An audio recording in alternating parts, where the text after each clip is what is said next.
Bom dia a todos, me chamo Kleber Domingos Cunha da Silva,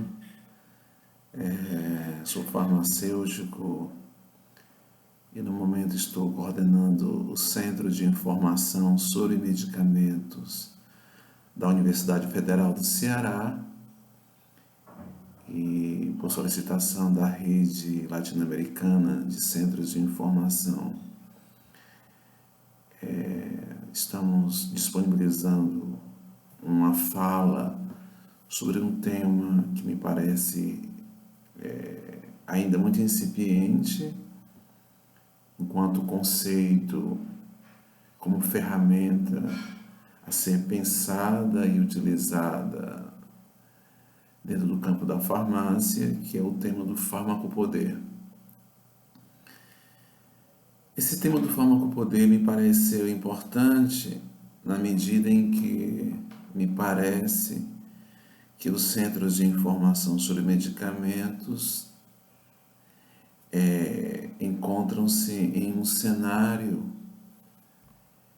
e dentro de uma política da promoção do que se denomina uso adequado, uso racional de medicamentos.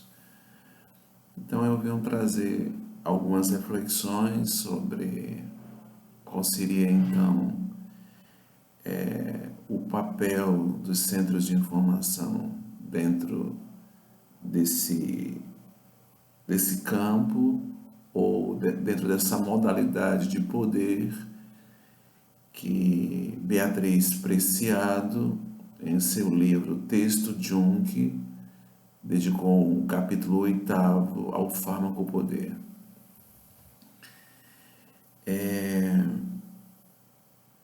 Primeiramente, preciso dizer que essa preocupação com os medicamentos, ela não é algo recente, apesar dos eventos observados com medicamentos, eventos adversos, eventos graves, casos de intoxicação, casos de malformação como a talidomida, casos de óbitos registrados pela exposição a medicamentos. Eventos estes que levaram muitos países a organizarem legislações, a criarem agências reguladoras, tendo em vista uma vigilância dos efeitos adversos e a necessidade de disponibilizar informações consideradas seguras, idôneas, independentes sobre medicamentos, com o objetivo de que profissionais de saúde e a população em geral façam o uso devido, apropriado de medicamentos. Então, é nesse cenário, é nesse campo que os centros de informação sobre medicamentos apareceram, né? Muito bem. Mas meu objetivo aqui não é falar a história dos centros de informação, porque aqueles que estudam farmácia clínica sabem muito bem o que tornou possível o aparecimento desses serviços. Meu intuito aqui é trazer perguntas sobre o que tornou possível que centros de informação se tornassem ferramentas úteis para o campo da farmácia, para o campo da medicina, para o Estado, e aqui vem uma desconfiança que eu tenho, se tornassem úteis também para a indústria farmacêutica. Preparar medicamentos, aliás, preparar produtos com propriedades terapêuticas para enfrentar adoecimento e compartilhar essas habilidades, esses saberes aos semelhantes, ele é um ato instintivo de alguns seres vivos. O ser humano, de modo bem específico, o ser humano não quer sofrer e muito menos morrer, né? Então, com o passar dos séculos,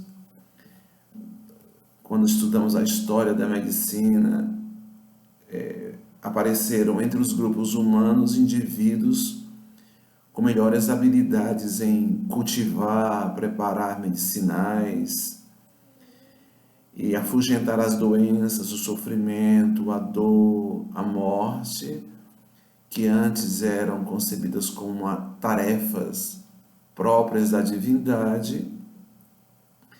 Com o aparecimento desses indivíduos na sociedade com habilidades de manusear esses produtos e assim domesticar aquele que atormentava o homem,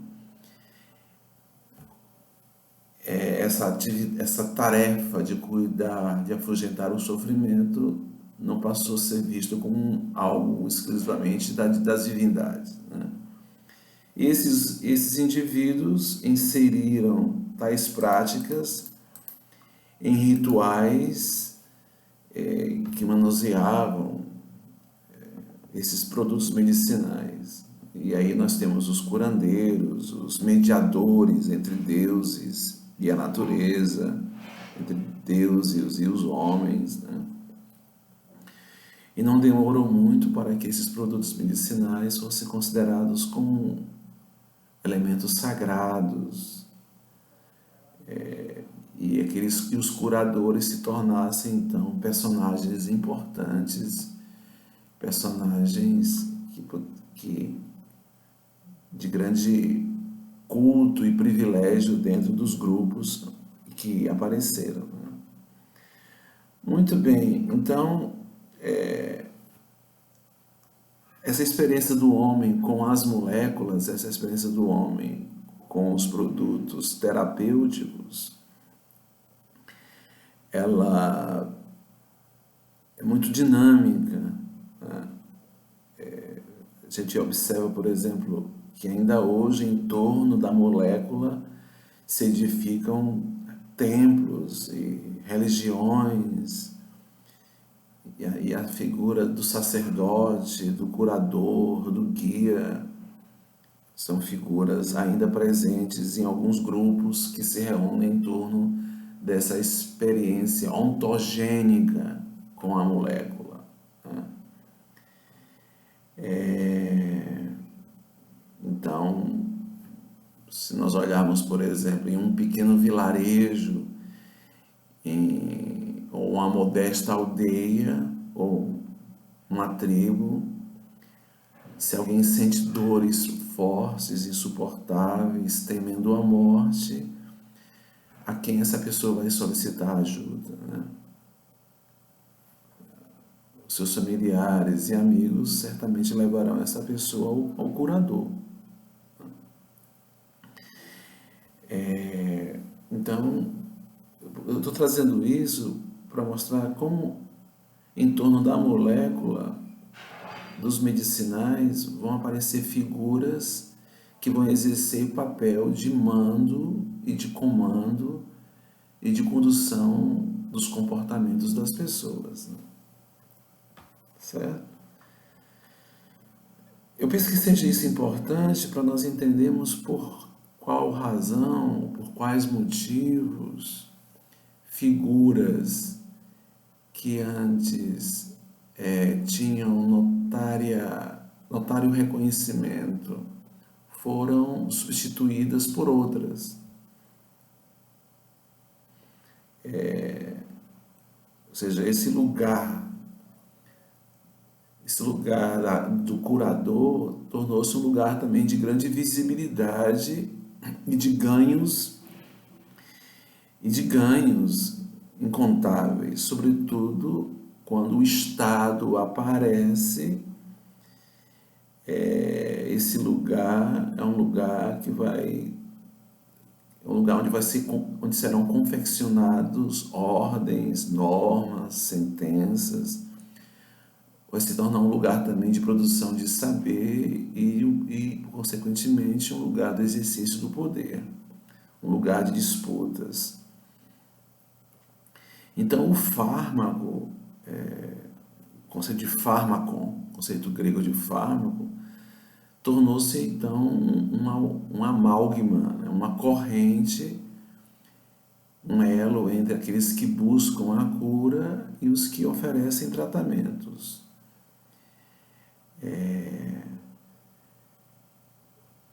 Eu gostaria, por exemplo, de mencionar figuras como a monja Hildegard von Bingen, que é Santa Hildegarda, mulheres como Constança da Libiano, parteiras que foram... Constança de Libiano foi uma parteira que foi levada a julgamento pelos sacerdotes na Idade Média Alta, e foi considerada, depois de tortura e julgamento, considerada uma louca, né? Mas também mulheres como Caterina Sforza, que mesmo na época que havia a Inquisição, foi poupada porque tinha uma condição econômica importante que a resguardou de ser queimada. Mulheres como estas, personagens como estes, foram eliminados, foram presos, torturados e foram aniquilados, foram mortos por conta do exercício de uma arte de curar que não era uma arte a qual não tinham o direito de exercê-la por conta das instituições de poder e de saber já estabelecidos, certo? Então, esses saberes que estavam alojados nas aldeias, nos vilarejos, eles foram apropriados por clérigos que eram também médicos e também boticários. Então, e essa molécula capaz de modificar o corpo e a mente foi posteriormente transformada em mercadoria. O fármaco se transformou em mercadoria para ser, ou seja, vendido em lojas, armazenada em armários, disponibilizado em prateleiras, pronto para ser engolido, auto-administrado, posteriormente injetado, né? Então, uma molécula, uma mercadoria que foi inserida em um sistema econômico industrial e que hoje se encontra em drogarias, certo? E isso foi possível, a presença dessa molécula em lojas, graças a um genocídio que ocorreu na história da medicina e da farmácia, um genocídio conduzido pelo cristianismo, pelo capitalismo, e um genocídio que possibilitou, então, a consolidação da medicina e da farmácia. Sem esse genocídio, a farmácia não teria se consolidado como um campo de saber. Então, me parece isso importante, trazer isso aqui para compreendermos em que medida essa modalidade de poder estabelece a farmácia como um campo de saber, um campo legítimo do qual oriunda discursos considerados discursos de verdade. Então, a medicina ocidental, tal qual a experimentamos no tempo presente, nasceu dentro de um sistema clerical, atrelado a um poder monárquico, certo? E aí é preciso não ignorar que o governo das consciências e dos corpos foi por séculos exercidos por um regime de poder que Michel Foucault chamou de poder pastoral, sob arcabouço de uma teologia patrística e das filosofias natural e platônica. Forma-se assim um regime de curadores de saberes disciplinar, de poder disciplinar e pastoral. Então, por exemplo, esse médico sacerdote, além de se ocupar das almas e das consciências dos doentes, escutando as faltas em confissão, impondo a mão sobre os corpos, ungindo esses corpos com óleos sagrados, esse personagem também exercia uma anamnese, um diagnóstico das doenças e realizava exames e preparava produtos terapêuticos e prescrevia esses produtos terapêuticos. Então, a figura do curador oficial, institucionalizado, legítimo, representante da ordem, não se conteve apenas em manipular o fármaco. Ele precisou assegurar-se de que seus adversários fossem aniquilados. Era preciso defender a sociedade e a igreja e o sistema econômico daquilo que os ameaçavam. Então, se olharmos a história da medicina, a história do Ocidente, vamos encontrar tribunais mistos que foram estabelecidos, prisões, torturas, como já mencionei, enforcamentos, foram todos realizados para salvaguardar esse lugar de honra, que é o lugar do curador, o lugar do terapeuta oficial. E aí é importante também mencionar que, em princípio, essas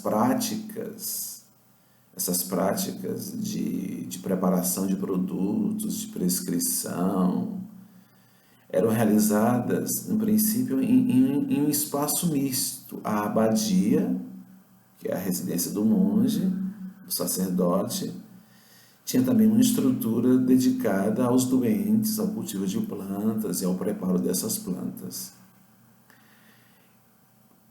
Mas o médico sacerdote também visitava a casa dos nobres, dos príncipes, dos monarcas, dos bispos, do papado. Então, o médico pastor, o religioso médico, que se dedicou a estudar a arte do diagnóstico e da preparação de produtos terapêuticos, esse personagem ele apareceu no mosteiro. E o mais impressionante, assim, instigante, é que se olharmos para os mosteiros, vamos encontrar esse espaço dispensário, e foi a partir dele que surgiram as faculdades e as universidades e a formação de indivíduos que exerceriam a medicina sob a égide de uma moral cristã. A escola de Salerno, que vai aparecer no século VI, por exemplo, no sul da Itália, sob o Império Ítalo-Germano, é o exemplo concreto de como as instituições de ensino nascem em espaços religiosos. Então, antes que o médico se tornasse um servidor público, ele foi um clérigo. Não é de admirarmos que a figura idealizada pela sociedade ocidental do médico foi aquela construída junto a um espaço cristão. A figura de um médico abnegado, entregue aos cuidados dos doentes, vocacionado ao serviço dos mais vulneráveis, essa figura foi construída nessa atmosfera. Com o tempo, as motivações se modificaram. O médico pastor tornou-se um empreendedor. O corpo do qual ele se ocupa já não tem mais alma. O cristianismo forneceu suporte para o capitalismo.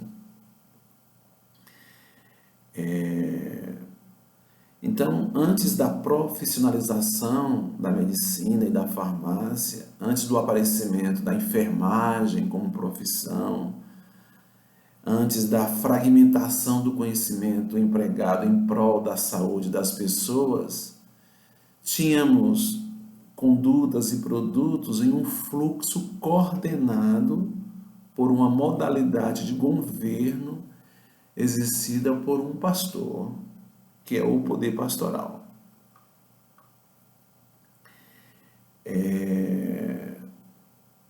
Então, se tínhamos antes uma medicina popular, essa medicina foi colonizada e interditada. O exercício da medicina considerada oficial, fragmentada, considerada legal e científica, ela manteve-se e mantém às custas desse colonialismo.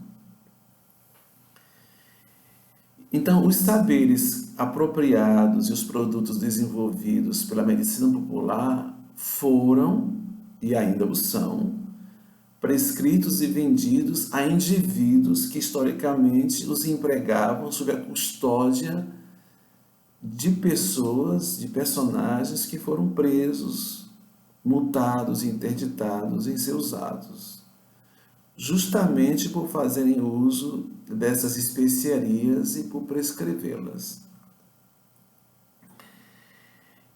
Então, um arsenal foi apropriado pelo mercado, colocado nas mãos de seus mais leais súditos, os médicos. A sacralização e a legitimação da prática terapêutica se deu, então, pelo capitalismo.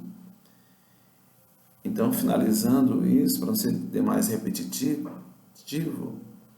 sem a cristianização da arte de curar, a medicina e o capitalismo não teriam se desenvolvido. Muito bem. Então, para o nascimento e o estabelecimento de um regime de governo mediado pelo fármaco, e aqui então me refiro ao fármaco-poder, foi necessário o estabelecimento de uma legitimidade, de uma autorização para a preparação, prescrição e dispensação de produtos terapêuticos. Uma condição que se tornou possível e de modo irrevogável no Ocidente pelo extermínio das bruxas e pela institucionalização do processo de ensino e aprendizagem das práticas terapêuticas. Sem o aniquilamento da bruxaria, sem a institucionalização, a obrigação de uma formação acadêmica, não seria possível o exercício dessa prática de curar, de diagnosticar e de prescrever. Então, as instituições de poder clerical e monárquica conferiam a autorização ou a proibição para o exercício da arte de curar. Então, a ideia da segurança, de proteção dos governados, a ideia de é preciso proteger a sociedade, foi a justificativa para essa regulação. O risco, o conceito de risco, foi um conceito fundante da racionalidade de gestão de uma população e de um território. A imposição de uma formação acadêmica, com posterior avaliação, foi uma das medidas adotadas para a regulação dessas práticas. A laicização, então, da medicina vai se dar simultaneamente à normalização da própria medicina. Os avanços no campo médico, atribuídos aos estudos nas universidades, consolidou a subordinação da prática médica ao Estado não laico. A interdição e a punição do exercício curador não autorizado asseguraram que os futuros profissionais médicos não fossem ameaçados. Então nós vemos aí o estabelecimento de uma relação entre poder e saber. Não é por acaso que aqueles que pretendiam e pretendem ainda hoje exercer o cargo de médico deve apresentar provas, argumentos, demonstrações que é detentor de um saber, que é detentor de uma habilidade suficientes para não comprometer, né, nenhuma imperícia, para não cometer nenhuma imperícia, para não comprometer a profissão. E aí nós vemos o que? O estabelecimento dos exames, das avaliações, coordenadas por representantes do poder clérigo, no caso anteriormente clerical, hoje o poder disciplinar, que convocam um corpo de especialistas, de doutores e mestres para avaliar a competência do candidato. Então esse ritual que nasce junto do cristianismo extrapola-se para o Estado, e as universidades não cessam de reproduzir esse ritual de validação dos candidatos. Então, assim, a preparação de fórmulas farmacêuticas, de produtos com finalidade de cura, tornou-se, então, uma prática restrita, objeto de vigilância, subordinada, então, a uma instância de poder e, portanto, de saber, de um poder que já não é mais exclusivamente pastoral, mas que também já não é mais também um poder soberano, mas de um poder que é exercido por uma sociedade que o Foucault chamou de sociedade disciplinar. Então em nossa história, já tivemos um corpo de especialistas que foi avaliado por um tribunal, e esses especialistas, que eram médicos em sua maioria, estavam justamente reproduzindo habilidades e aplicando técnicas e instrumentos que foram elaborados por um poder que já mencionei, um poder inquisidor. Então, a Beatriz Preciado, quando vai falar sobre o farmacopoder no livro dela, o texto Jung, vai sinalizar justamente que os acadêmicos participaram, sim, da Inquisição. Então, os fiscais sanitários que nós vemos no século XXI, ainda hoje reproduzem práticas que nasceram na Inquisição. Pois bem, foi sobretudo para inibir as experiências enteogênicas que foram penalizados severamente aqueles que usavam plantas medicinais em seus preparados. O que seria uma experiência enteogênica? Ou seja, uma experiência que permite ao indivíduo uma experiência de efeitos considerados psicodélicos, experiências que alteram seus sentidos e, portanto, os significados que o indivíduo dá ao mundo e à sua vida a partir do uso de moléculas. Essas experiências foram consideradas imorais, infracionais e deveriam ser evitadas. Então, o tornar-se outro, a partir da experiência com as plantas, com aquilo que leva o indivíduo para fora, com que o altera, esse foi o crime das bruxas. Então, a vassoura da bruxa, que a levava para outro lugar, foi por anos um objeto de apreensão, de destruição. As vassouras foram capitalizadas, e entendam aqui vassoura não como aquele objeto de limpar a casa, um apartamento, o chão, né? mas a vassoura é aquilo que conduz o indivíduo para fora. Então as vassouras foram capitalizadas, e aqui as vassouras são os produtos psicodélicos, plantas que foram apropriadas pelo sistema econômico, das quais foram extraídas substâncias e moléculas, como os opiáceos, depois os opioides, os psicotrópicos. Tudo isso se tornou, então, objeto de capitalização, de produção e de comercialização. Então, as vassouras foram apreendidas. Como rendem lucro para o mercado, porque promovem essa experiência como de fora, então precisaríamos indagar as verdadeiras bruxas, qual o significado de tudo isso. Mas não foram as bruxas que cometeram o genocídio. Quem cometeu o genocídio foram aqueles que se apropriaram das suas vassouras. As bruxas salvaram multidões. Então, diferentemente dessas santas mulheres, coloco aqui entre aspas, então, diferentemente dessas santas mulheres, é para inibir a experiência do viver que se nega tratamentos que se elevam o preço de novas moléculas. O mercado farmacêutico, ele é genocida. Se olharmos as prateleiras, encontraremos para a venda em muitas drogarias medicamentos que matam,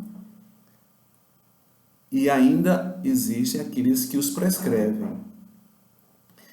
Então, de certa forma, o mercado legitima o homicídio, estimula o adoecimento por um ato legal, institucional, que é a prescrição. A automedicação que mata, ela é refutada. Então, você tem muitas campanhas contra a automedicação, porém, o óbito induzido pelo prescritor, ele é velado. Há quem diga que o médico, quando prescreve algo que mata, se diga, não, mas ele não quis matar, foi um acidente, foi um erro médico. Então, essa ignorância do prescritor, ela é perdoada, mas a morte das pessoas por conta de um erro médico que dilacera a alma de seus parentes e amigos, ela é colocada como uma coisa menor, uma coisa sem importância. Então, quantos óbitos poderiam ter sido evitados se aqueles que conquistaram o direito de prescrever conhecessem, e aí vem a questão do conhecimento e da informação, conhecessem um fármaco que prescrevem. Então, não sabemos quantos óbitos poderiam ter sido evitados. Agora, entretanto, sabemos que a ignorância médica não é vigiada, monitorada da mesma forma que são monitorados os comportamentos daqueles que não seguem as suas recomendações. Então, nós temos toda uma sociedade, nós temos uma série de tecnologias que monitoram o uso de medicamentos, que acompanham o uso de medicamentos, que estão preocupados que o paciente tenha adesão aos tratamentos, mas nós não temos uma sociedade que utiliza os mesmos critérios e rigor para aqueles que prescrevem produtos ineficazes, perigosos às pessoas. Então eu convidaria as pessoas, particularmente, que olhemos para os conflitos. Um dos efeitos do biopoder, o biopoder é um conceito Foucaultiano, foi o estabelecimento da medicina como profissão remunerada pelo Estado. Então, o capitalismo foi capaz de se desenvolver por conta de um corpo anormal, criado para ser objeto de perpétua medicalização. Muitos querem prescrever, muitos almejam esse lugar da hipocrisia, abnegação, porque o mercado recompensa financeiramente aqueles que o fazem lucrar. Prescrever é produzir consumidores. Na disputa pelo direito e legitimação para a prescrição, temos uma grande massa. Todos querem lucrar, todos querem prescrever.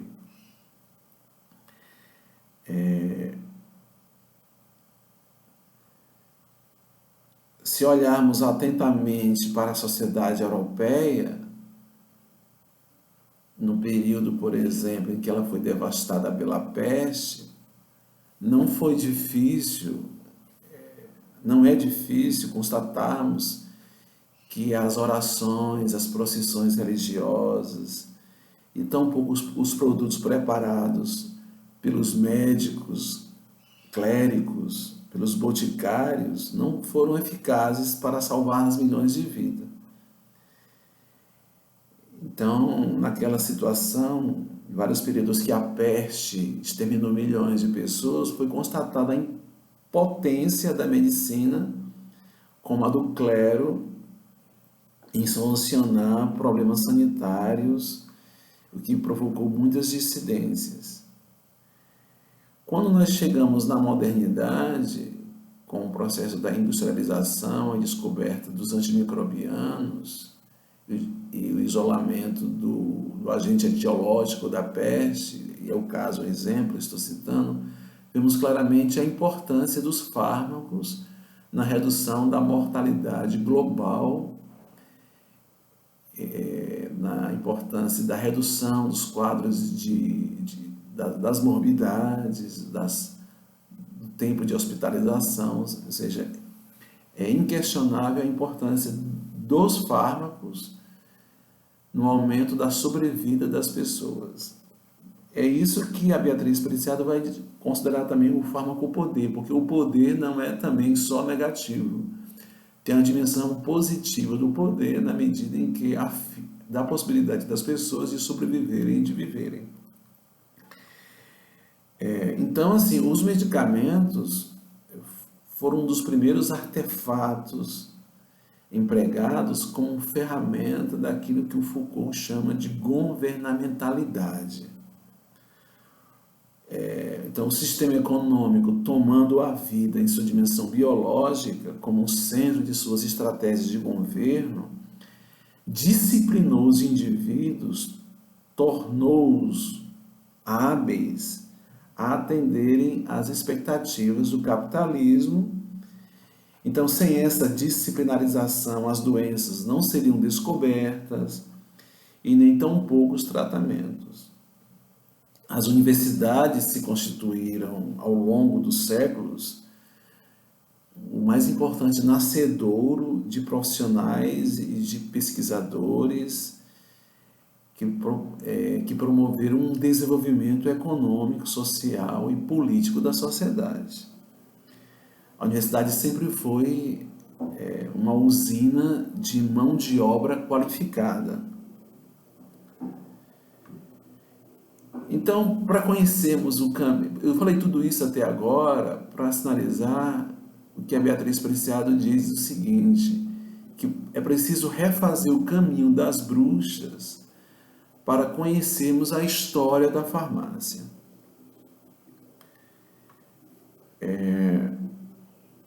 Então, muitos querem controlar, modular e impor novas práticas de utilização de terapias, e é justamente na base da escala, no nível mais baixo da hierarquia, onde vamos encontrar aqueles que sofrem esse contínuo assédio de intervenção, de modulação do comportamento.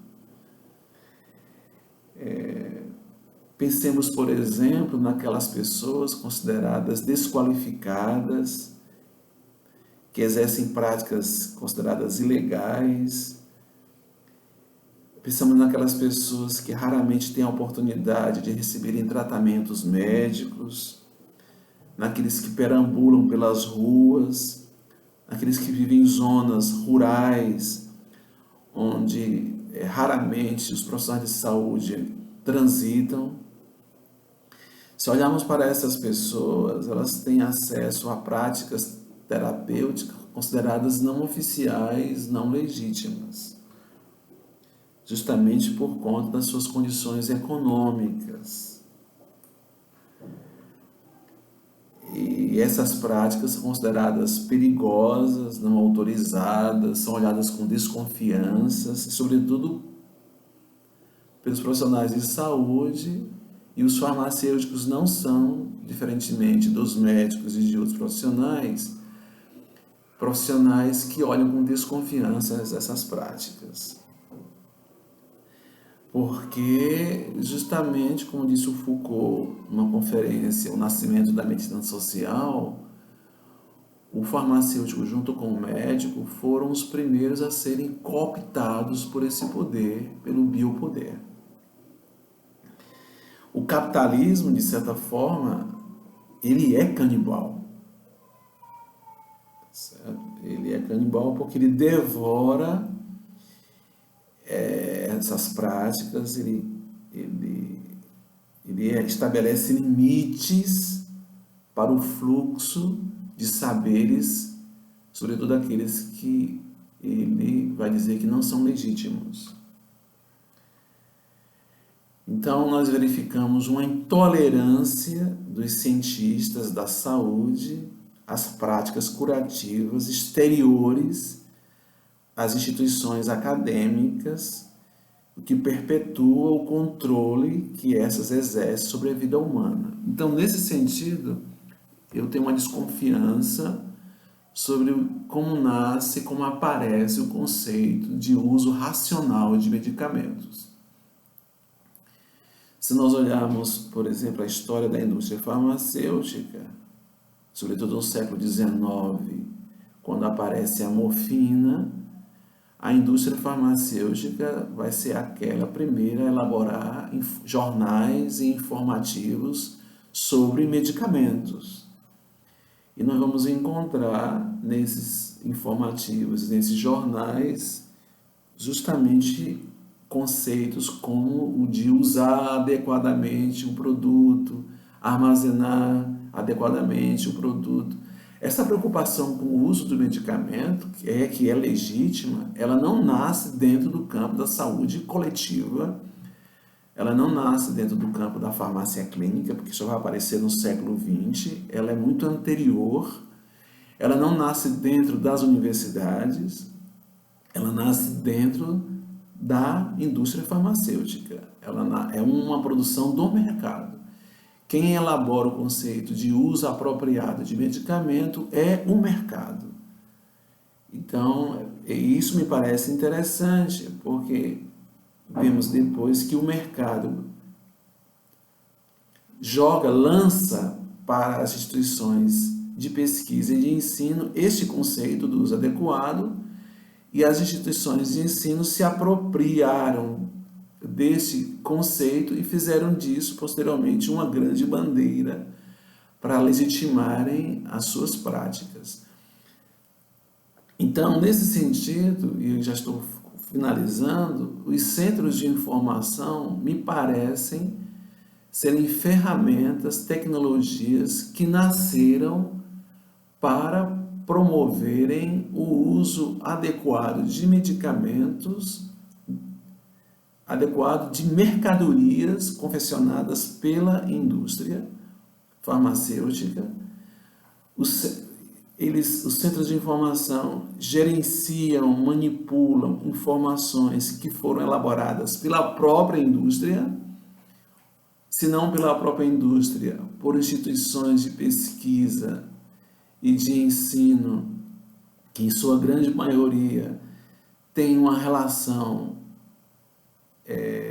estreita com setores do mercado que financiam as suas investigações.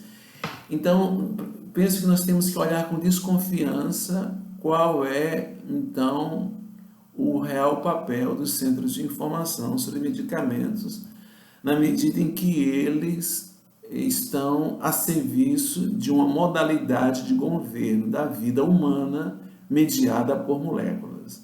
Então, o que seria então o fármaco-poder? É governar a vida por meio de moléculas, governar a vida por meio de substâncias químicas que modulam comportamento, que regulam, por exemplo, taxas, controle de natalidade, a própria regulação dos nascimentos, que vai se estabelecer via molecular no começo do século XX, com o advento dos contraceptivos orais.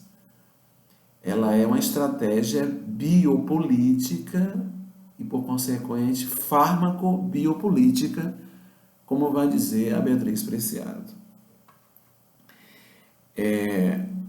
Então, eu chamaria a atenção justamente isso, quando o Foucault vai dizer que o Estado é uma realidade viva, orgânica, e o corpo é uma realidade política. Os medicamentos são tecnologias biopolíticas a serem fabricados e prescritos para essa realidade política que é o corpo populacional. Então, para que farmacêuticos e médicos preparassem e prescrevessem o que lhes era determinado, foram elaborados códigos, instrumentos normativos, como as farmacopeias, como as diretrizes farmacoterapêuticas. Tudo isso foram confeccionados sob a égide do Estado, mas sobre os ditames do mercado. Então, desde muito tempo, não são as demandas dos doentes que são atendidas pelos profissionais de saúde. Os profissionais de saúde atendem em grande parte as demandas do mercado, as demandas do Estado, que é subserviente em grande parte ao sistema econômico. Então, essa farmacobiopolítica, essa arte de governar o corpo pelo uso de moléculas, ela aparece justamente com o processo da industrialização. E, então, esse fármaco-poder que nasce a partir desses séculos 17, com o advento das primeiras farmacopeias, nós precisamos ter em mente, penso eu, considerarmos como elementos importantes para pensarmos qual é o papel dos centros de informação. Me parece, eu desconfio que os centros de informação, eles, em certa medida, eles reproduzem e fortalecem práticas de poder e de controle da vida das pessoas pelo uso de medicamentos. Então, são essas as provocações que eu gostaria de sociabilizar. Elas estão em processo de elaboração e de construção. É a primeira vez que eu estou colocando isso em público. E são reflexões provisórias, elas não são, de modo alguma, algo a ser considerado como teses, mas são desconfianças, são reflexões que eu venho feito. Eu comecei a trabalhar em centros de informação em 1994, tive o privilégio de fazer uma residência em um centro de informação sobre medicamentos na Europa, no Instituto Mario Negri de Milão, 1993 a 1994, e criei o Centro de Informação da UFC. Então, nós temos 30 anos, faremos no final do ano 31 anos. Então, esse tempo de trabalho com informação sobre medicamentos, claro, a partir de leituras, sobretudo de alguns filósofos e alguns pensadores, fui provocado a fazerem tais considerações e coloco-me à disposição para críticas e comentários. Espero que possa contribuir com a rede SINLAC e com o campo da farmácia com essas observações.